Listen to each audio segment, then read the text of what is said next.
এবার আমরা চলে আসছি আরেকটা ইম্পর্টেন্ট কনসেপ্টে, তার নাম হলো C4 পাথওয়ে, যেটাকে নিয়ে আমি তোমাদের শুরুতে একটুখানি বলেছিলাম। C4 পাথওয়েটাকে বুঝতে গেলে আমাদের কয়েকটা এক্সট্রা নলেজ আগে নিয়ে নিতে হবে, তারপর C4 পাথওয়ে আসবে। আমি আমার তোমাদের এনসিইআরটির যতটা অভিজ্ঞতা হয়েছে, যে কোশ্চেন আসতে দেখেছি, যদি নর্মাল এক্সাম হয় তাহলে সেই এক্সামে C4 পাথওয়ের এক্সামে আনসার করবার তোমাদের তার কোশ্চেন আসবার সম্ভাবনা 95%। এতটা হাইয়ার পার্সেন্টেজে এটা এক্সাম ওরিয়েন্টেড, এক্সামের জন্য খুব বেশি দরকার হয়। কাজে এই জায়গাটা কিন্তু তোমরা একেবারে ভুলবে না, কাজে এটা কিন্তু একদম চিরকাল মনে রাখবে। তাই আমরা একটা ছবিকে দেখে নাও। এই যে একটা ছবি দেখতে পাচ্ছ, এটা কোথায়? একটা লিফের ভেতরে ছবি দেখানো যাচ্ছে। এখানে ডায়াগ্রাম আছে, সেই ডায়াগ্রামের মধ্যে এই যে কতগুলো মেসোফিল সেলগুলো দেখছো, যাদের মধ্যে কোনো ইন্টারসেলুলার স্পেস নেই। ভেরি ভেরি ইম্পর্টেন্ট, আমি ইয়েলো দিয়ে দেখিয়ে দিই যাতে বুঝতে সুবিধা হবে। এখানে there is no intercellular space, এটা কিন্তু খুব ইম্পর্টেন্ট স্ট্রাকচার, কোনো ইন্টারসেলুলার স্পেস নেই, মেসোফিল সেল। আচ্ছা, এই জায়গাটা আর ঠিক মেসোফিল সেলগুলো, এই যে ঘন মেসোফিল সেল আছে, ঠিক তার মাঝখানে, এটাকে আমি রেড কালার দিয়ে দেখাই বা হোয়াইট দিয়ে দেখাচ্ছি, এটা হোয়াইট দিয়ে। এই যে মাঝখানে দেখছো, this is the vascular bundle. Vascular bundle কাকে বলে? জাইলেম অ্যান্ড ফ্লোয়েম, তাদেরকে বলা হয় ভাস্কুলার বান্ডিল। এই দেখো ভাস্কুলার বান্ডিল বলে দেওয়া আছে। Vascular bundle means xylem and phloem, দুটোই একসঙ্গে আছে এখানে। আর এই যে আউটার সাইডে যে এক্সট্রা পার্টটা রয়েছে, যে ছোট ছোট পার্টগুলো, ঠিক আছে, এই যে আউটার পার্টে যে গ্রিন যে পার্টটা যে ঘিরে আছে, যেটা উইদাউট স্পেস বলেছে, তাকে আমরা বলি বান্ডিল সিদ। বান্ডিল সিদ, সিদ মানে কি? কোনো কিছু মোটা একটা আস্তরণ বা মোটা একটা কভারিং, তাকে সিদ বলা হয়। মায়ালিন সিদ, যারা নিউরন পড়েছিলে মনে রাখবে, নিউরনের একদম ওপর দিকে একটা পুরো থিকার কভারিং থাকে, তাকে আমরা মায়ালিন সিদ বলেছিলাম। আর এটাকে বলছি বান্ডিল সিদ, মানে ভাস্কুলার বান্ডিলের উপরে একটা মোটা কভারিং, তাকে বান্ডিল সিদ। এবং সেই কভারিংটা মনে রাখবে খুব ঠাসাট সেল হবে, তার মধ্যে কোনো রকম গ্যাপ থাকবে না। আর এই যে স্ট্রাকচারটাকে বলা হচ্ছে Kranz anatomy. What is Kranz anatomy? এটাকে আমরা ভালো করে মাথায় রাখবে। ক্রানস অ্যানাটমি, ক্রানস অ্যানাটমিতে কি কি থাকবে? ক্রানস অ্যানাটমিতে থাকবে নর্মাল ভাস্কুলার বান্ডিল, ভাস্কুলার বান্ডিলকে ঘিরে উইদাউট গ্যাপ কিছু সেলের একটা কভারিং থাকবে, that is a thicker covering. That covering is whole part Kranz anatomy. Kranz anatomy কিন্তু শুধু বান্ডিল সিদকে নিয়ে বলবো না, bundle sheath with the vascular bundle, whole thing is called Kranz anatomy. এই ক্রানস অ্যানাটমি তাকে আগে বুঝে নেবে। এটা কিন্তু সব প্ল্যান্টে থাকবে না, কিছু স্পেশাল টাইপ অফ প্ল্যান্টে থাকবে। কোনগুলোতে থাকবে? যারা হাই সুগার প্রডিউস করে, হাই কার্বোহাইড্রেট প্রডিউস করে। তাই তোমাদের চোখের সামনে হাই কার্বোহাইড্রেট প্রডিউসিং প্ল্যান্ট কারা? রাইস, হুইট, সুগার কেন, এগুলোর মধ্যে কিন্তু হিউজ অ্যামাউন্ট অফ সুগার তৈরি হয়। এই জায়গাটাকে মাথায় রাখতে হবে। তাদের ক্ষেত্রে এই অ্যানাটমিটা থাকবে, দে আর মোস্টলি মনোকট হবে, ক্রানস অ্যানাটমি থাকবে। এবং তাদের ক্ষেত্রে একটা স্পেশাল টাইপ অফ পাথওয়ে দেখা যায়, বায়োসিনথেটিক পাথওয়ে দেখা যায়। সেই পাথওয়েটাকে C4 সাইকেল, এর আগেই বলেছিলাম। কেন? ওখানে যেমন C3 সাইকেলে যেমন ফার্স্ট স্টেবল কম্পাউন্ড তৈরি হয়েছিল PGA অর ফসফোগ্লিসারিক অ্যাসিড, আর এখানে তৈরি হবে ফার্স্ট স্টেবল কম্পাউন্ড হিসেবে অক্সালো অ্যাসিটিক অ্যাসিড। যদিও oxaloacetic acid directly sugar না করে, সে আলটিমেটলি আবার C3 সাইকেলে কনভার্ট করিয়ে দিয়ে তাকে সুগার করবে, কিন্তু ফার্স্টে তো সবার প্রথমে তো তৈরি হলো C4। মনে রাখবে এই জায়গাটা খুব ইম্পর্টেন্ট, খুবই ইম্পর্টেন্ট। এই কথাগুলো মাথায় রেখে চলতে হবে এবং এদের কিছু স্পেশালাইজেশন হয়, আমরা এক এক করে জেনে নিচ্ছি। It is present in plants adapted to dry tropical region. তাহলে আমাদের যে ইন্ডিয়া বা আমাদের সাবকন্টিনেন্টাল যে এরিয়া আছে, তারা ড্রাই ট্রপিক্যাল এরিয়া। আমাদের এখানে রাইস প্রোডাকশন, হুইট প্রোডাকশন এগুলো অবশ্যই বেশি হয়। তাহলে এদের মধ্যেই এই ড্রাই ট্রপিক্যাল রিজিয়নে যারা থাকে তাদের ক্ষেত্রে C4টা দেখা যায়। They also use C3 pathway, also use C3 pathway. আমি বারবার বলে আসছি C3 as the main biosynthetic pathway. Main biosynthetic pathway এদের থাকবে, কারণ মেইন বায়োসিনথেটিক পাথওয়ে না হলে গ্লুকোজ প্রোডাকশনই হবে না। The large cells around the vascular bundle of the C4 plant are called bundle sheath cells. Such anatomy called Kranz anatomy. Already তোমাদের বলে দিয়েছি. The bundle sheath cells may form several layers around the vascular bundle. এই যে vascular bundle এখানে আমরা একটা লেয়ারে দেখিয়েছি, বুঝতে সুবিধার জন্য এটা সেভারেল লেয়ারে থাকতে পারে, বাট খুব ঠাসা, যেটাকে ঠাসা বলে, কোনো গ্যাপ থাকবে না কিন্তু। They have large number of chloroplast, thick-walled, এটাকে বলছে impervious to gaseous exchange and no intercellular space. Very very important. Impervious অর্থাৎ impermeable, gaseous exchange এর জন্য এটা directly permeable হয় না, impervious, আর no without intercellular space. দেখো সেলগুলো কতটা ঠেসে ঠেসে আছে, বুঝতে পারছো তো? তাহলে এই ইম্পর্টেন্ট পার্টগুলো কিন্তু C4 পাথ। তারপরে C4 পাথওয়ের আরেকটু ডিটেলে আসছি।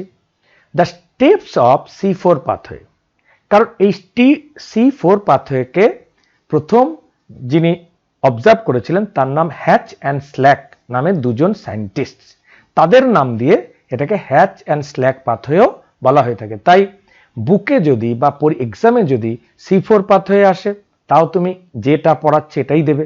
আবার যদি হ্যাচল্যাক পাথওয়ে, আরে হ্যাচল্যাক পাথওয়েতে পড়িনি স্যার কখনো, তা বললে হবে না। হ্যাচল্যাক পাথওয়ে অ্যাকচুয়ালি C4 পাথওয়ে, এটা গুলিয়ে যায়, কাজে গুলোবে না কখনো। C3 different, C4 different. C4 বললে অক্সালিক অ্যাসিটিক অ্যাসিড লাগবে, যেখানে বান্ডিল সিদের একটা রোল আছে, এটা মাথায় রাখতে হবে, জায়গাটাকে তোমাদের এখানে বুঝতে হবে। দেখো যে কোনো একটা লিফে, দেখো এই জায়গাটা কিন্তু তোমাদের একটু পুরনো পড়া মনে করতে হবে।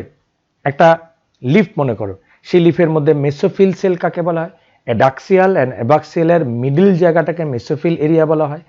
এই মেসোফিল সেলের মধ্যে মেসোফিল পার্টে কিছু মেসোফিল প্যালিসেড স্পঞ্জি প্যারেনকাইমা থাকে, মেনলি প্যালিসেড প্যারেনকাইমা খুব ইম্পর্টেন্ট। লিফের যখন ডিসেকশন দেখেছিলে, অ্যানাটমি অফ ফ্লাওয়ারিং প্ল্যান্টের কথা তোমরা বারবার বলি, যদিও এটা সিলেবাস থেকে কখনো এদিক ওদিক করে দেয়, but anatomy of flowering plant is very very important. সেই জায়গাটা, সেই ক্লাসগুলো তোমরা করেছো, কাজে তোমরা জানো যে কিভাবে সেই জায়গাটা হয়। অর্থাৎ সেখান দিয়ে যদি একটু মনে করো, সেখানে দেখবে যে সেখানে মেসোফিল একটা অংশ থাকবে, আর ভাস্কুলার বান্ডিলকে পুরো ঘিরে থাকবে বান্ডিল সিদ।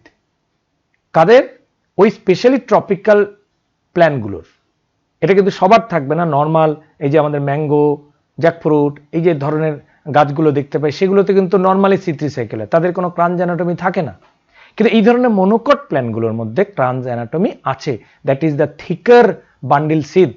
থিকার বান্ডিল সিদের বাইরে যে পার্টগুলো রয়ে গেছে তাকে আমরা বলবো normal mesophyll cell, normal mesophyll.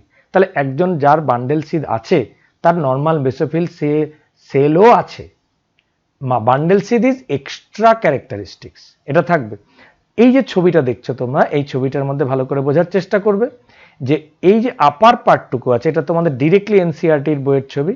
এই আপার পার্টটুকু যেটা তোমাদের দেখালাম, এটা হচ্ছে মেসোফিল পার্ট, আর ঠিক তার নিচের এই যে লোয়ার পার্টটিকে তোমাদের এখন আমি দেখাবো, সেই লোয়ার পার্টটা কিন্তু রয়ে গেল পুরোপুরি বান্ডেল সিদ পার্ট। বান্ডেলস কথায় যে ক্রাঞ্জ অ্যানাটমির যে মোটাগুলো দেখিয়েছিলাম, তাহলে কিছু লেখাগুলো দেখতে পাচ্ছ যে এখানে কি ঘটনাটা, এই যে দুটো ছবিকে এখানে দিয়ে ভালো করে বুঝতে হবে এই জায়গাটাকে। এবার চলো লেখাটাকে একটু দেখে নিয়ে আমরা ছবিটাকে স্টার্টিং করব, যে কোন জায়গা থেকে আমরা শুরু করব। Primary CO2 acceptor is phosphoenolpyruvic acid, PEP। আগেরটার সঙ্গে তুলনা করো, C3 সাইকেলের সঙ্গে। C3 সাইকেলে কার্বন ডাইঅক্সাইডকে নিতে পারত কে? কার্বন ডাইঅক্সাইডকে পাতার RUBP বা রাইবোলোজ বিসফসফেট বা রুবিস্কোর সাহায্যে, রাইবোলোজ বিসফসফেট কার্বক্সিলেজ পার্টটা থেকে অক্সিজেনাস পার্টটাও বলবে, কিন্তু অক্সিজেনাস পার্টটা তখন কাজ করে না। অর্থাৎ রুবিস্কোর সাহায্যে তারা রুবিস্কো করে কি কার্বন ডাইঅক্সাইডকে অ্যাকসেপ্ট করে, রিসিভ করে। কিন্তু যাদের বান্ডিল সিদ আছে সেটা ইম্পারমেবল টু গ্যাস, গ্যাসের ইম্পারমেবল থাকে, তার জন্য কার্বন ডাইঅক্সাইডকে অ্যাকসেপ্ট করতে না পেরে ডিরেক্টলি কার্বন ডাইঅক্সাইডকে অ্যাকসেপ্ট করার জন্য পড়ে থাকে ফসফোএনল পাইরুভিক অ্যাসিড, ফসফোএনল পাইরুভেট, এটাকে আমরা বলতে পারি পাইরুভেট আর পাইরুভিক অ্যাসিড। তাহলে ফসফোএনল পাইরুভিক অ্যাসিড CO2 কে যখন অ্যাকসেপ্ট করে নেয়, তারপরে যে ফার্স্ট স্টেবল কম্পাউন্ড আসবে তার নামই অক্সালো acetic acid. It has 3 carbon molecule. পেপে অর্থাৎ PEP অলরেডি সে 3 কার্বন কম্পাউন্ড, 3টে তো আছেই, পেপের 3টে আছে, আর বাইরে থেকে একটা CO2 এসে লাগলো, তাহলে কটা হয়ে গেল? 4টে হয়ে গেল। দেখো ফার্স্ট স্টেবল 4টে হয়ে গেল, অক্সালো অ্যাসিটিক অ্যাসিড হয়ে গেল। The mesophyll cells lack rubisco enzyme. Very important, the mesophyll cell lack rubisco enzyme. কাদের ক্ষেত্রে? এই ট্রপিক্যাল প্ল্যান্টের ক্ষেত্রে। এই পয়েন্টটাকে আমি কিন্তু হাইলাইটেড করে দেব, এই পয়েন্টটাকে তোমরা দিতেই হবে, কারণ ওই যে ট্রপিক্যাল এরিয়ার যে প্ল্যান্টগুলো থাকে যেগুলো হাই সুগার প্রডিউস করে তাদের রুবিস্কো এনজাইমটা থাকে না। রুবিস্কো না থাকলে কি হবে? কার্বন ডাইঅক্সাইডকে এখানে রিসিভ করার মতো তো কেউ নেই। এবার কার্বন ডাইঅক্সাইডকে রিসিভ করার মতো বলেছে, আমি যখন নেই তখন ফসফোইনল পাইরুভিক অ্যাসিড নামে আরেকটা কম্পাউন্ড পাঠিয়ে দিচ্ছি, সেই কম্পাউন্ডটাকে কার্বন ডাইঅক্সাইডকে রিসিভ করবে। তাহলে কেন রিসিভ করলো? বিকজ রুবিস্কো তার নেই। যদি রুবিস্কো থাকতো তাহলে রুবিস্কো অ্যাকসেপ্ট করে নিত, রুবিস্কো ল্যাক করে।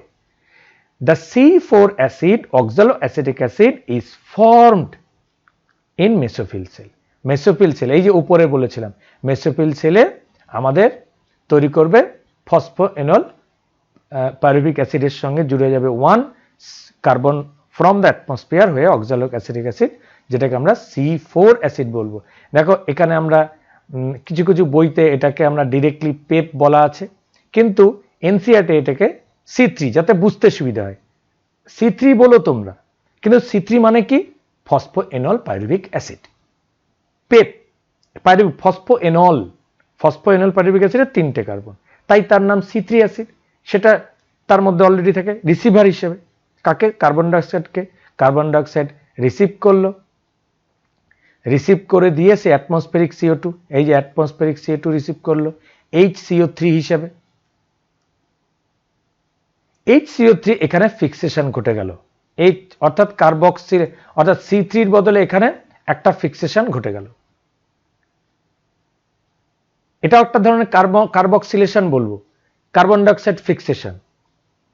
ওখানে 3PGA করেছিল C3 তে, এখানে করে দিল কি? স্বাভাবিকভাবে একটা কার্বন এসে জুড়ে গেছে, কি করবে? করে দেবে C4 অ্যাসিড। ছিল C3, হয়ে গেল C4। এবার C4 অ্যাসিড, এই C4 অ্যাসিডটার নাম হলো ম্যালিক অ্যাসিড। তোমাদের ভালো করে ছিল ফসফোএনল পাইরুভিক অ্যাসিড, যার 3টে কার্বন ছিল। 4 নম্বর কার্বনটা এসে জুড়লো ফ্রম দ্য অ্যাটমসফিয়ার, হয়ে গেল অক্সালো acetic acid. অক্সালো acetic acid 4 carbon compound. 4 carbon compound immediately converted into আরেকটা 4 কার্বন কম্পাউন্ড, তার নাম ম্যালিক অ্যাসিড। এবার ম্যালিক অ্যাসিড যখনই ফরমেশন হবে, ম্যালিক অ্যাসিড আর বান্ডিলস অর্থাৎ মেসোফিল সেলে থাকতে পারে না। ম্যালিক অ্যাসিডের ইমিডিয়েট কাজ, ম্যালিক অ্যাসিড মনে আছে তোমরা? ম্যালিক অ্যাসিড অ্যাপেলে থাকে, ম্যালিক অ্যাসিড ওই ধরনের একটা ম্যালিক অ্যাসিড তৈরি হয়। ওই ম্যালিক অ্যাসিড আর C4 অ্যাসিড, ম্যালিক অ্যাসিডও C4, অক্সালিক অ্যাসিডও C4, ম্যালিক অ্যাসিডও C4। ম্যালিক অ্যাসিড ইমিডিয়েটলি সে ট্রান্সফার করে যাবে বান্ডিল সিদে। ওই যে মোটা মোটা সেলগুলো দেখিয়েছিলাম বান্ডিল সিদ, এই বান্ডিল সিদে C4 অ্যাসিড চলে এলো। এটাও কিন্তু সেই ম্যালিক অ্যাসিড, ম্যালিক অ্যাসিড ফর্মে ঢুকে গেছে। দ্যাট ম্যালিক অ্যাসিড এই জায়গাটায় এবার ডিকার্বক্সিলেশন নামে একটা ইম্পর্টেন্ট স্টেজ হয়। আমি এটাকে খুব ভালো করে দেখিয়ে দিচ্ছি। দেখো কোথায় 1 কার্বন ডাইঅক্সাইড বেরিয়ে যাচ্ছে এখানে, একটা যে CO2 একটা C বেরিয়ে গেল, O2 হিসেবে বেরিয়ে গেল। এই যে বেরিয়ে গেল, একটা কার্বন বেরিয়ে গেল, ডিকার্বক্সিলেশন হয়ে যাওয়ার পরে সে আবার C3 অ্যাসিড হিসেবে কি অ্যাসিড হয়ে গেল? সে আবার পেপ তৈরি করে নিল, অর্থাৎ পেপের রিজেনারেশন হয়ে গেল। C3, এখানে যে C3 আমি একদম ভালো করে দেখবে, গ্রিন দিয়ে দেখিয়ে দেবো, এই C3 অ্যাসিড আসলে ফসফোএনল পাইরুভিক অ্যাসিড, এই যে শুরুতে হয়েছিল। তার আগে কি করলো ছিল, ভালো করে বুঝে দেখো, ভালো করে বোঝো। 4টে কার্বনের ম্যালিক অ্যাসিড, মানে ওটাই অক্সালিক অ্যাসিটিক অ্যাসিড। বুঝে নাও, আসলে প্রথমে হয় অক্সালিক অ্যাসিটিক অ্যাসিড, তারপরে হয় ম্যালিক অ্যাসিড। দুজনেই C4, চলে গেল বান্ডিল সিদে। বান্ডিল সিদে আমার 4টে কার্বন ঢুকে গেছে, কি লাভ আছে? 4টে কার্বনের অ্যাসিড ঢুকলে হবে না, আমার তো দরকার একটা কার্বন, একটা, তখন কি করবে ডিকার্বক্সিলেশন, অর্থাৎ 4টে কার্বনের থেকে একটা বেরিয়ে যাওয়াকে ডিকার্বক্সিলেশন বলা হবে। একটা বেরিয়ে গেল, এই যে বেরিয়ে যাওয়া কার্বনটা, এই যে বেরিয়ে গেল কার্বনটা, এই কার্বনটা কি করবে জানো, C3 সাইকেলকে পারফর্ম করবে, কেলভিন সাইকেল করবে। ওই যে তাই বলেছিলাম, খুব ইম্পর্টেন্ট, এই যে ব্ল্যাক দিয়ে তোমাদের মাঝখানে দেখিয়ে দিচ্ছি, এই জায়গাটা সার্কুলার ওয়েতে, ঠিক এই মিডিল পয়েন্টে একদম বড় করে দেখাচ্ছি, একটু ইয়েলো করে দিই যাতে করে বুঝতে সুবিধা হয়।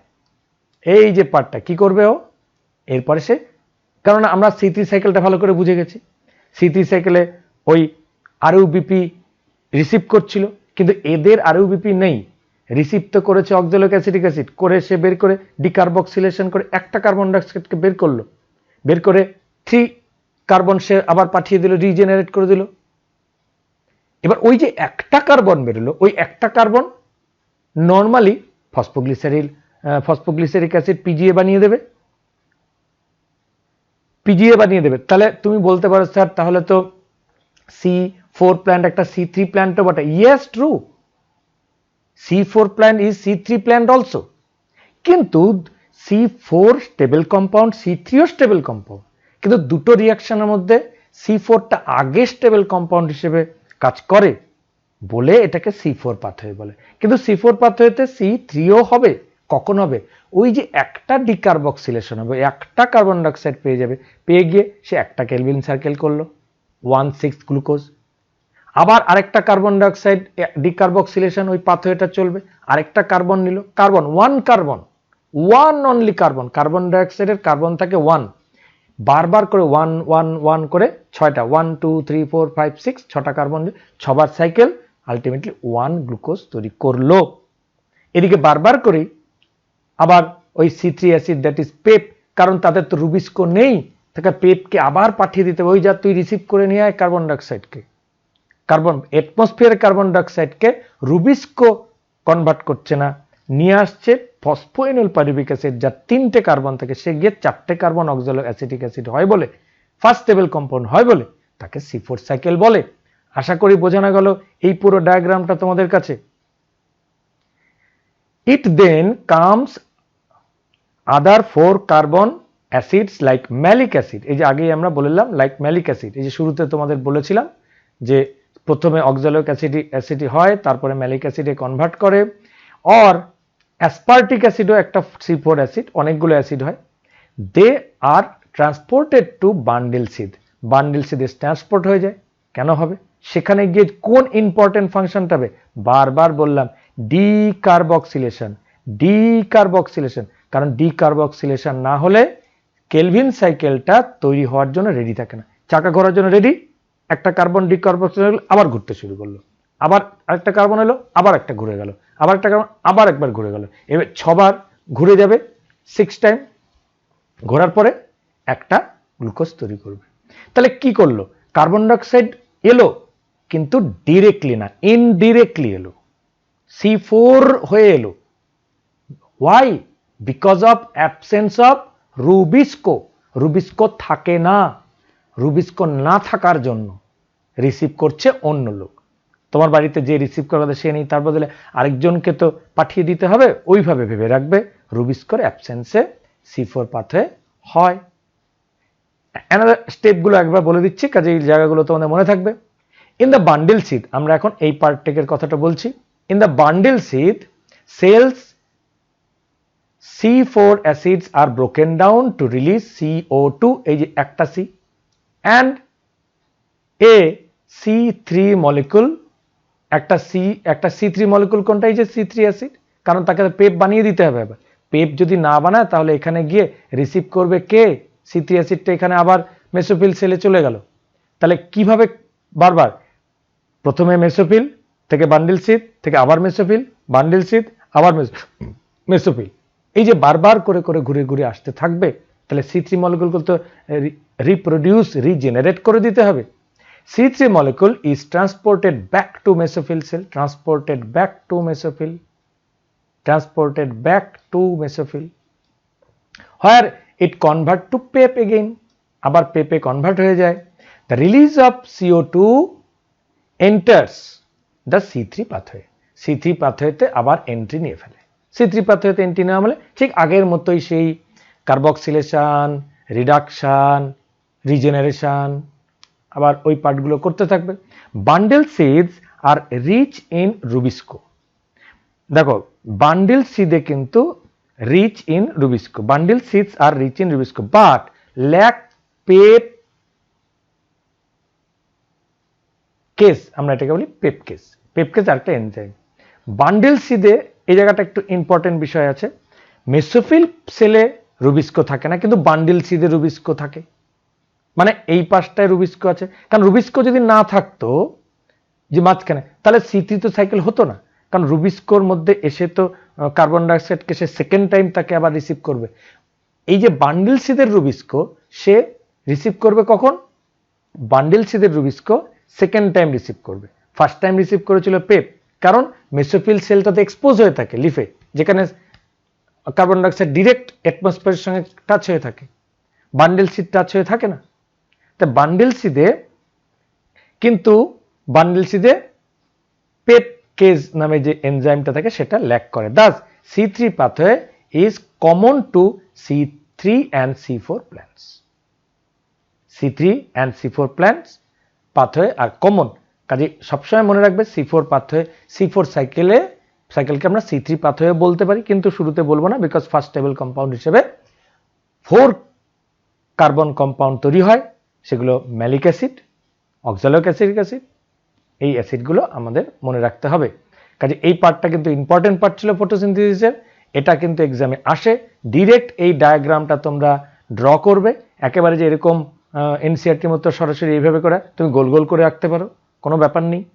বান্ডেল সিড পার্টটা দেখিয়ে দেবে, মেসোফিল সেল পার্টটা দেখিয়ে দেবে, যে মেসোফিল সেল এখানে লিখে দেবে, নিচে লিখবে বান্ডেল সিড পার্টটা। এই পার্টটা দেখে একদম এই পার্টটুকু এখন তোমরা যদি দেখে নাও, একদম খুব সহজে মাগ আপ করে নিতে পারবে, মুখস্থ করে ফেলতে পারবে। কারণ মাস্টার ডিগ্রিতে এর মাঝখানে আরো অনেক অনেক অনেক অনেক স্টেপ দেওয়া হয়, কারণ সেই স্টেপগুলো এখানে তোমাদের ছক দেওয়া হচ্ছে। কারণ সেই এরপরে যদি এই ছকটার মধ্যে কোনো একটা লেয়ারকে অ্যাড করে দেওয়া হয়, কোনো একটা রিয়াকশনকে অ্যাড করে, ইজিলি ইউ ক্যান আন্ডারস্ট্যান্ড যে এরপরে কি হতে চলেছে। মেন পার্টটুকুকে তোমাদের বলে দেওয়া হলো এবং এটাই এক্সামে আসে, এইভাবে বলে দিলেই হয়ে গেল।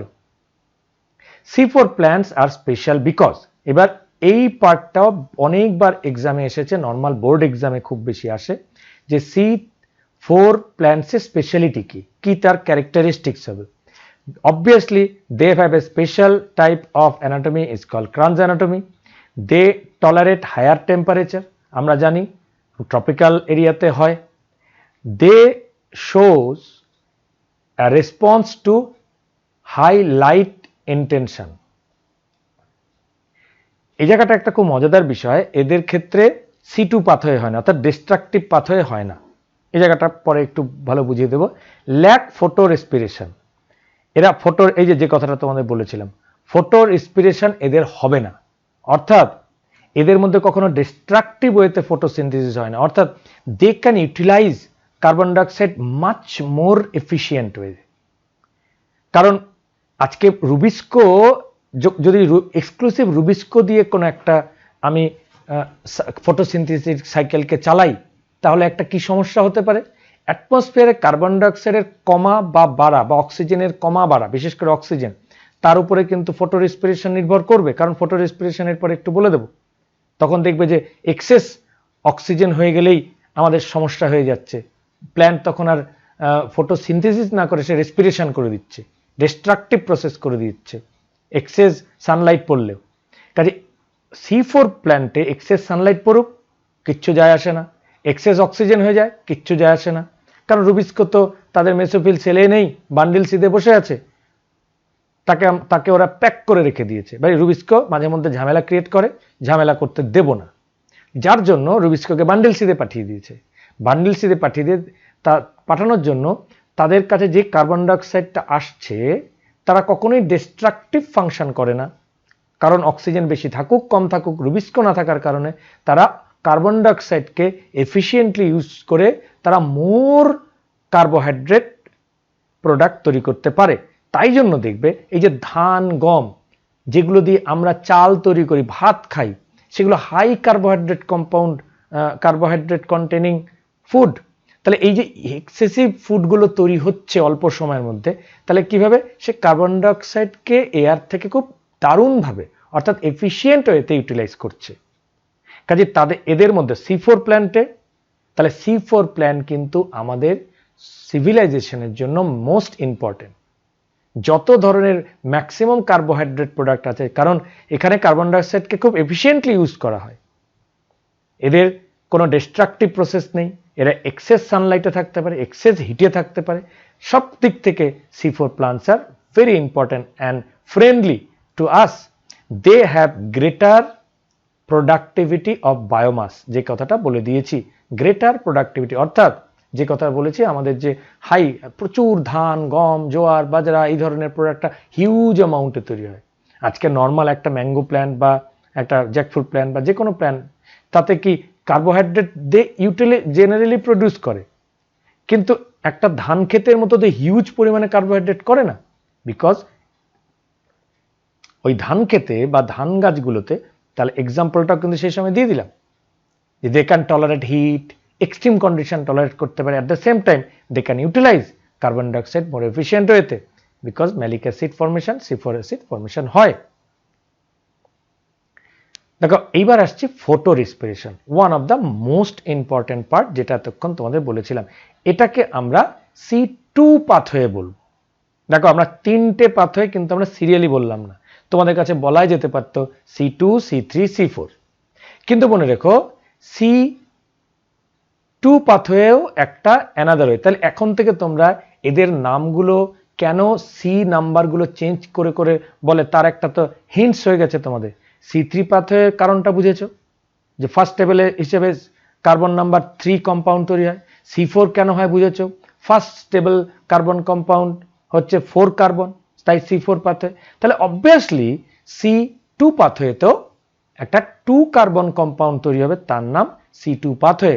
অ্যান্ড দ্যাট ইজ যে C2 কার্বন কম্পাউন্ড যে কম্পাউন্ডটা হয়, সে কম্পাউন্ডের নামটা আমি বলে রাখছি, ভালো করে মনে রাখো, গ্লাইকোলিক অ্যাসিড, ফসফোগ্লাইকোলিক অ্যাসিড, এটার নামও PGA, but the name is little bit of differently বলতে হবে।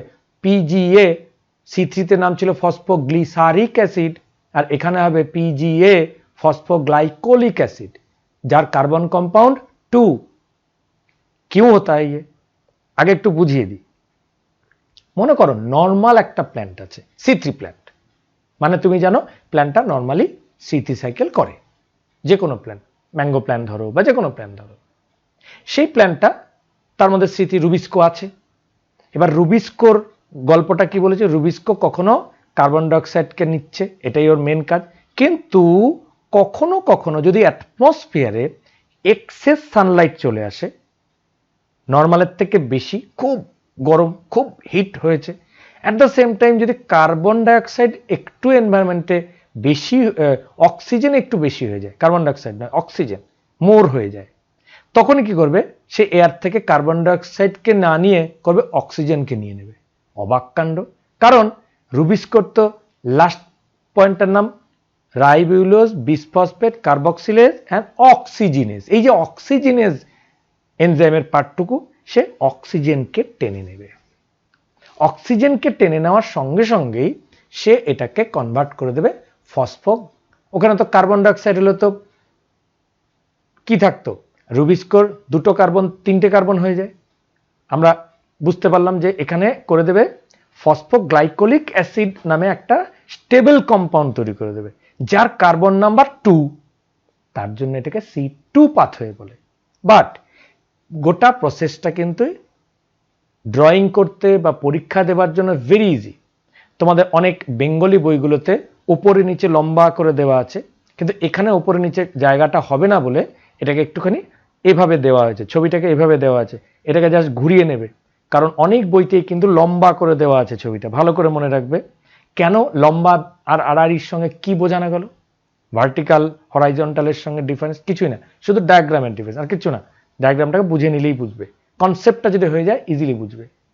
কি হয়, এখানে 3টে অর্গানেলি কাজ করে C2 পাথওয়েতে।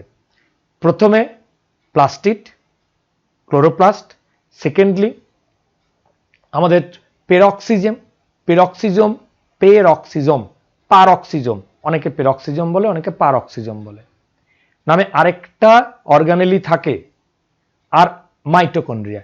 এই তিনটে অর্গানেলি একসঙ্গে অ্যাক্টিভেট করে, একসঙ্গে এই পাথওয়েটাকে কন্ট্রোল করে। এবং মাইটোকন্ড্রিয়ার যেহেতু এখানে একটা রোল আছে, সেই জন্য এটার সঙ্গে রেসপিরেশন কথাটাকে জুড়ে দেওয়া হয়েছে। বিকজ এর পরের যে চ্যাপ্টারে যাব তার নাম রেসপিরেশন, সেই রেসপিরেশনে গিয়ে দেখবে মাইটোকন্ড্রিয়া রেসপিরেশন করে, এটিপি অন্যভাবে সে রিলিজ করে, এনার্জি রিলিজ করে।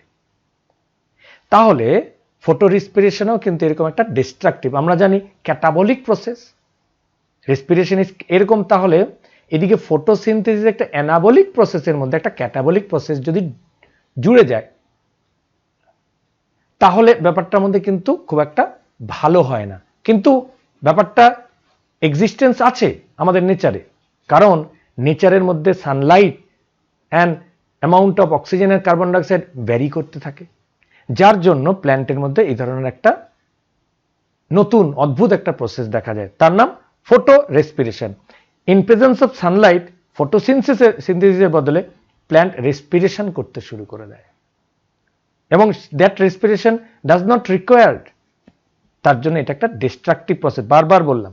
তাহলে যে ডায়াগ্রামটা দেখছো সে ডায়াগ্রামে আমরা শুরু করব রুবিস্কো পার্ট দিয়ে। This is the rubisco. রুবিস্কোর কার্বক্সিলেজ পার্টটা তোমাদের আগেই বলে দিয়েছি সিটি সাইকেলে। এবার মনে করো এয়ারের মধ্যে অক্সিজেন বেড়ে গেছে, এই যে রেড দিয়ে অক্সিজেন দেওয়া আছে, অক্সিজেনকে সে অ্যাকসেপ্ট করে নিল, অক্সিজেনকে করে দিয়ে ফসফোগ্লাইকোলেট অর ফসফোগ্লাইকোলিক অ্যাসিড, এই যে ইম্পর্টেন্ট নামটা, আমি এটার মধ্যে কিন্তু আরেকবার একটা রেড দিয়েও দেখে দিই, 2 ফসফোগ্লাইকোলেট। দুটো কেন? কার্বন নাম্বার 2, 1 and 2, এই যে সি অ্যান্ড সি, ওপরে একটা সি নিচে একটা সি, দুটো, এখানে কিন্তু দুটো মলিকুল না, একটাই মলিকুল, বাট সি সি, এই সিতে গিয়ে তার ফাংশনাল গ্রুপটা জুড়ে যায়, তার জন্য 2 ফসফোগ্লাইকোলিক অ্যাসিড, তাই জন্য এটাকে C2 সাইকেলও বলে, বারবার বলে রাখলাম। ইমিডিয়েটলি এই ফসফোগ্লাইকোলেট আর ক্লোরোপ্লাস্টের মধ্যে থাকতে পারে না। তিনটে কম্পাউন্ড বলেছিলাম, তিনটে অর্গানেলিস, ক্লোরোপ্লাস্ট, পেরক্সিজম অ্যান্ড মাইটোকন্ড্রিয়া, এই তিনটে পার্টকে ভালো করে মনে রাখতে হবে। এরা যেই পেরক্সিজনে চলে যাবে, এখানে গিয়ে প্রথমে তৈরি করে দেবে এখানে একটা প্রোডাক্ট, তার নাম glycine. Immediately glycine will convert into serine. এই গ্লাইসিন যেই হয়ে যাবে, glycine will convert into serine.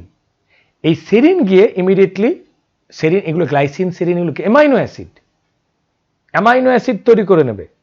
এই অ্যামাইনো অ্যাসিডগুলো এখানে চলে আসবে, মাইটোকন্ড্রিয়াতে চলে আসবে। মাইটোকন্ড্রিয়াতে এখানে এসে একটা ডিঅ্যামাইনেশন ঘটবে, এবং এখান থেকে অক্সিজেনের সঙ্গে রিয়াকশন করে CO2 বের করে দেবে। মনে রাখবে, আমরা অক্সিজেন নিই, CO2 বের করে দিই, রেসপিরেশন করি। ঠিক এই লাইনটাতে এখানে খুব ইম্পর্টেন্ট, অক্সিজেন নিয়ে ফেলবে অ্যাটমসফিয়ার থেকে, এক্সেস অক্সিজেন, কারণ এর মধ্যে এক্সেস অক্সিজেন অ্যাটমসফিয়ার অলরেডি আছে, অক্সিজেন CO2 বের করে দেবে। তো oxygen taking, CO2 going out, এই গল্পটাকে আমরা রেসপিরেশন বলবো। এটা যেই বেরিয়ে গেল, সে আবার তৈরি করে দেবে সেরিন। এই সেরিন আলটিমেটলি গ্লাইসিনে যেই কনভার্ট করবে, এখানে আরেকটা প্রোডাক্ট হবে, তার নাম গ্লাইসিন। গ্লাইসিন হওয়ার সঙ্গে সঙ্গে সে মাইটোকন্ড্রিয়াতে না থাকতে পারে, সে চলে যাবে পেরক্সিজমে। এই যে প্রোডাক্টগুলোর নামগুলো এখানে দেওয়া নেই তোমাদের, আমি তোমাদের বলে দিচ্ছি। সবার প্রথমে গ্লাইসিন হবে, তারপরে সেরিন হবে। গ্লাইসিন পেরক্সিজমে না থাকতে পারে, গ্লাইসিন সে ইমিডিয়েটলি মাইটোকন্ড্রিয়া চলে যাবে, মাইটোকন্ড্রিয়া সেরিনকে আবার গ্লাইসিনে কনভার্ট, যে গ্লাইসিন আবার পেরক্সিজমে চলে যাবে সেরিন হয়ে গিয়ে, আমরা মাইটোকন্ড্রিয়াতে সেরিন হবে, সেরিন আবার গিয়ে মাইটোকন্ড্রিয়াতে থাকতে না পেরে চলে যাবে পেরক্সিজমে, পেরক্সিজমের থেকে সেই কম্পাউন্ডটা চলে আবার ক্লোরোপ্লাস্টে চলে যাবে, ক্লোরোপ্লাস্টে থেকে ফসফোগ্লিসারেট তৈরি করে দেবে, এবং আলটিমেটলি তারা আবার রুবিস্কোতে সঙ্গে অ্যাটাচ করে যাবে, রুবিস্কোকে রিজেনারেট করে দেবে। রুবিস্কোকে রিজেনারেট করে যদি অক্সিজেন বেশি কন্টিনিউ চলতে থাকে, যদি সানলাইট কন্টিনিউ চলতে থাকে, তাহলে এই সাইকেলটা কন্টিনিউ চলবে, চলতে গিয়ে কোনো ফুড কিচ্ছু প্রডিউস হবে না, না হয়ে রুবিস্কো তার কার্বক্সিলেজ অ্যাক্টিভিটিটা ছেড়ে দিয়ে অক্সিজেনেস অ্যাক্টিভিটিটা করবে এবং তার সঙ্গে গ্লাইসিন সেরিন কতগুলো অ্যামাইনো অ্যাসিড তৈরি করবে, at the same time carbon dioxide release করতে শুরু করবে। কোথায় গেল ফুড? ছিল ফটোসিনথেসিস করার কথা in presence of Sunlight, in presence of carbon dioxide, কিন্তু প্রডিউস করে দিচ্ছে মোর কার্বন ডাইঅক্সাইড অলসো। এবার কার্বন ডাইঅক্সাইড যদি একটু মোর হয়ে যায়, কন্টিনিউয়াস চলতে তো পারে না। এই প্ল্যান্টটাই কিন্তু আবার নর্মালি ওই রুবিস্কো কার্বন ডাইঅক্সাইডকে যখনই নিতে শুরু করবে, টেম্পারেচার বা সানলাইটটা যখন আস্তে করে কমে যাবে বা অক্সিজেনের পরিমাণ, কারণ CO2 বাড়তে বাড়তে CO2 তো একটু বেড়ে যাবে, তাহলে আবার ওটা কনভার্ট হয়ে যাবে C3 প্ল্যান্টে। তাহলে C2 পাথওয়ে বা C2 প্ল্যান্ট হঠাৎ করে C3 প্ল্যান্টেরই একটা অ্যানাদার ফরমেশন। C2 পাথওয়ে দিয়ে কোনো প্ল্যান্ট কোনোদিনও থাকতে পারে না। একটা প্ল্যান্ট এরকম হতে পারে কোনোদিন কন্টিনিউয়াসলি C2 পাথওয়ে করে যাচ্ছে না, এটার তো কোনো পারপাসই নেই।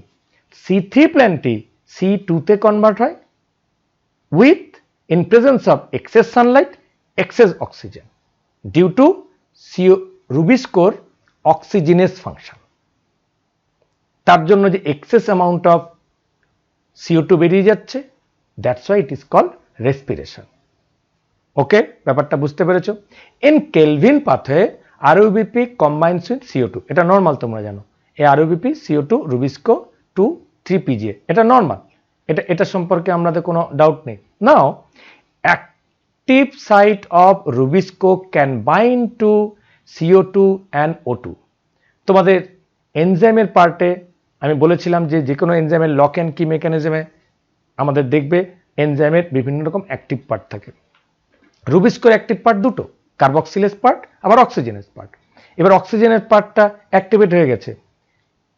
Activate site of rubisco can bind to CO2 and O2, hence the name is Rubisco. But Rubisco has greater affinity for CO2 than for O2, normal affinity থেকে, but this binding is competitive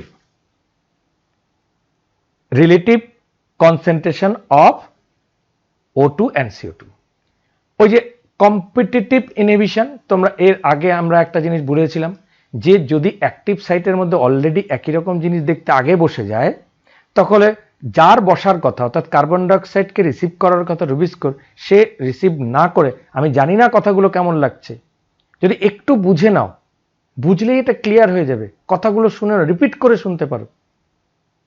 কারণ কি হয়, active site নেওয়ার কথা CO2, এবার CO2-র জায়গায় already oxygen part activate হয়ে oxygen বসে গেছে, এবার CO2 তো রিসিভ হতে পারছে না, তো ওই অক্সিজেন তখন রিয়াকশন চলে, কারণ অক্সিজেনের পার্ট আছে তো। রুবিস্কোর নামটাই তো দুটো খিচুড়ি টাইপের একটা enzyme rubisco. So determines which one will bind to the enzyme, কোনটা এনজাইমের সঙ্গে বাইন্ড করবে সেটা অক্সিজেন কার্বন ডাইঅক্সাইডের কনসেন্ট্রেশন কম বেশির উপর নির্ভর করবে। তার মধ্যে একটা কম্পিটিশন চলে, তার মানে অক্সিজেন যদি জিতে যায় তখন অক্সিজেন ঢুকে যাবে, এই জন্যই তো হয়ে যাচ্ছে এটা। এই গল্পটা এখানে সাজিয়ে বলা হয়েছে। কাজে in C3 plant some O2 bind to rubisco, hence CO2 fixation is decrease in C3 plant. মনে রাখবে C3 প্ল্যান্টগুলোর মধ্যেই, কিন্তু C2 প্ল্যান্ট বলে কোনো হয় না, C3 প্ল্যান্টের মধ্যেই হবে। C3 প্ল্যান্টই C2 প্ল্যান্টে কনভার্ট করে যায় কখনো, Haynes CO2 fixation is decrease, অর্থাৎ বন্ধ হয়ে যায়, CO2 ফিক্সেশন কমে যায়। Here RUBP bind with O2 to form one molecule of phosphoglycerate and phosphoglycolate, এই যে phosphoglycolic acid. This pathway is called photorespiration. ফসফোগ্লিসারেট তৈরি করবে, গ্লিসারেট ফসফোগ্লিসারিক অ্যাসিড অল্প, তারপরে তৈরি করবে ফসফোগ্লাইকোলেট। এই যে ফসফোগ্লাইকোলেটটা হলো, এটাই যত রাজ্যের গন্ডগোল করে দেবে। In this pathway there is no synthesis of sugar, no synthesis of sugar, sugar synthesis এখানে হয় না। ATP and NADPH কোনোটাই হয় না, ATP ও হয় না, NADPH ও হয় না। That's why hence the photorespiration is a wasteful process, very important, wasteful process.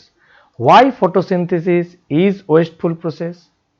The answer is very easy, because in this photorespiration process no glucose, no ATP, no NADP, no কাজের জিনিস, कोई काम का चीज ही नहीं पैदा होता है। হ্যাঁ, একটু CO2 প্রডিউস হয়, ওটা ডিরেক্টলি তো এখানে কাজে লাগবে না। CO2 অ্যাটমসফিয়ারের তার অ্যামাউন্টটাকে কম বেশি করবে, কম্পিটিটিভ ইনহিবিশন করবে।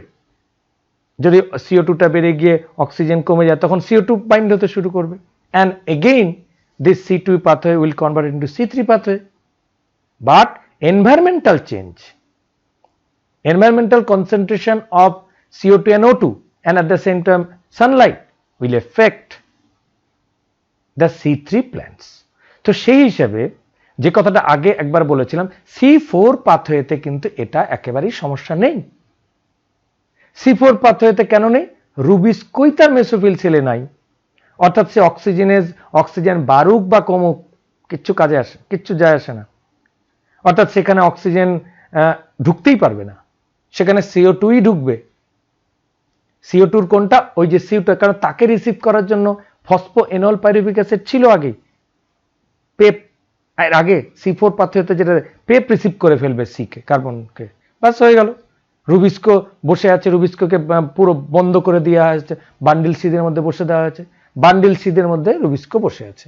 তাহলে রুবিস্কোকে ইনঅ্যাক্টিভ করে রাখা হয়েছে, মানে মেসোফিল সেল থেকে ইনঅ্যাক্টিভ করা হয়েছে। বলছে তুই বদমাইশি করিস, তুই মেসোফিল সেলে থাকলে তুই কখনো অক্সিজেনকে কখনো কার্বন ডাইঅক্সাইডকে নিস, তাই তোকে আর ইউজ করবো না। C4 এর জন্য বলছি, কিন্তু এটা C4 করেছে কি টুক করে বান্ডিল সিদে ওকে বন্ধ করে রেখে দিয়েছে। কারণ বান্ডিল সিদের মধ্যে তো তার ফুড প্রোডাকশনটা হয়, ভাস্কুলার বান্ডিল দিয়ে সেই ফুডটা আবার চলে যায়, কাজে সেখানে তো দরকার আছে।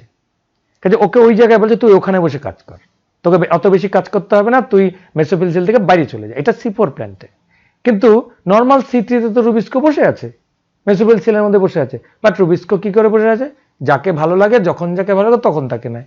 কখনো CO2 কে ভালো লাগে তো CO2 কে নেয়, কখনো অক্সিজেনকে ভালো লাগে তখন নেয়। সেটা অবশ্য ভালো লাগাটা নির্ভর করে, রুবিস্কোর দোষ নেই, দোষটা এনভায়রনমেন্টের কন্ডিশনের দোষ। এনভায়রনমেন্ট কন্ডিশনে O2 বেড়ে গেছে, সে একভাবে বলেছে O2-র পরিমাণ তো বেড়েছে, আয় O2 আয়, তোকে নিয়ে নি চল। নর্মাল অ্যাফিনিটি কার্বন ডাইঅক্সাইড কেনা রুবিস্কোর, কিন্তু O2 বেড়ে গেলে কি করবে বেচারা, তখন গিয়ে নেয়। তো এটা হচ্ছে রুবিস্কোর একটা সমস্যা বলা যায়, যদিও সমস্যাটা রুবিস্কোর নয়, সমস্যাটা এনভায়রনমেন্টের। বিকজ এনভায়রনমেন্টে একটু অক্সিজেন বেড়ে গেলে বা সঙ্গে সানলাইট এক্সেস থাকতে হবে, মনে রাখবে। Rather it causes the release of CO2 by using ATP। দেখো ATP কি ইউজ করে এই ফটো রেসপিরেশন পার্টটা কি করে দেয়? কার্বন ডাইঅক্সাইডকে রিলিজ করে দেয়। হেন্স বা সেই কারণে এটাকে রেসপিরেশন বলা হচ্ছে। জায়গাটাকে বারবার বললাম যাতে করে ক্লিয়ার আইডিয়া হয়ে থাকে। এবার আরেকটু আমাদের লেখাগুলো একটু দেখে নিই। In C4 plant photo respiration does not occur because, দেখো যে কথাটা ইন C4 প্ল্যান্টস, এবার যে C4 প্ল্যান্টের কথাগুলো তোমাদের বললাম লেখাটা বুঝে নাও।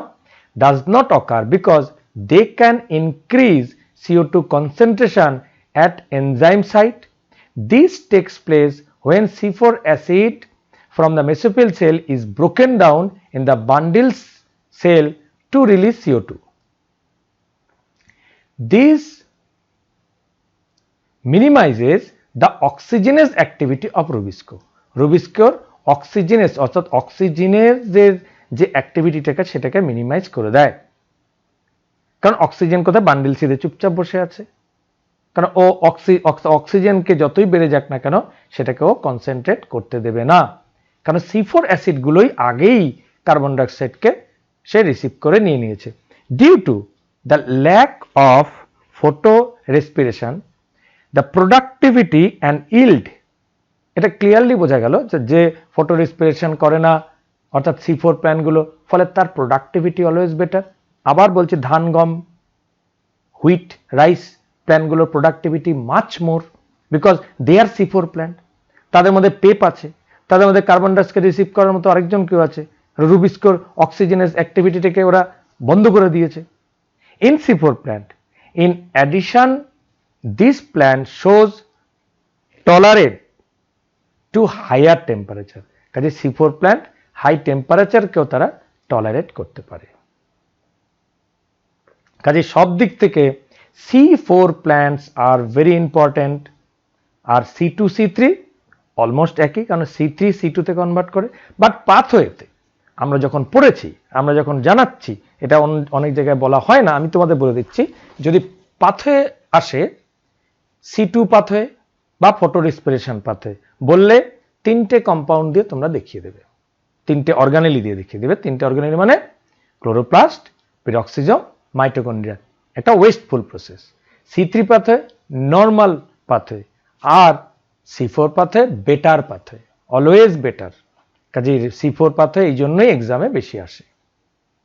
C3 প্ল্যান্ট C4 প্ল্যান্টের এক্সাক্ট কতগুলো ডিফারেন্স, এটা তো এক্সামে আসার জন্য এবারে আমি তোমাদের 99% গ্যারান্টি দিচ্ছি।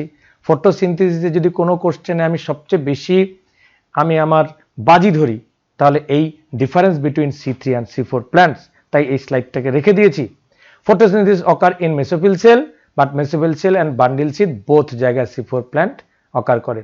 Kranz anatomy is absent in C3 plant but present in C4 plant. Already জানো। RUBP is primary CO2 acceptor, K RUBP, but ওখানে কে আছে, PEP is the primary acceptor. PEP তোমরা জানো is CO2 acceptor, দুটো different. 3PGA 3 carbon compound, এখানে আছে oxaloacetic acid, that is the 4 carbon compound, তার জন্যই আছে। এগুলো তো ইজি ডিফারেন্স, কোনো ব্যাপারই নাই।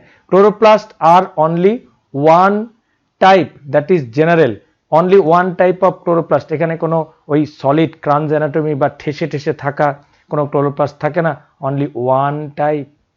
বাট ক্লোরোপ্লাস্ট আর ডাইমরফিক, এটা খুব ইম্পর্টেন্ট একটা বলছি, এদের ক্লোরোপ্লাস্ট থাকে dimorphic, very very important. Dimorphic দুটো morphism, general in mesophyll cell, mesophyll cell তো এদের সকলেরই আছে, আগেই বলে দিচ্ছি C4 প্ল্যান্টের মেসোফিল সেল আছে।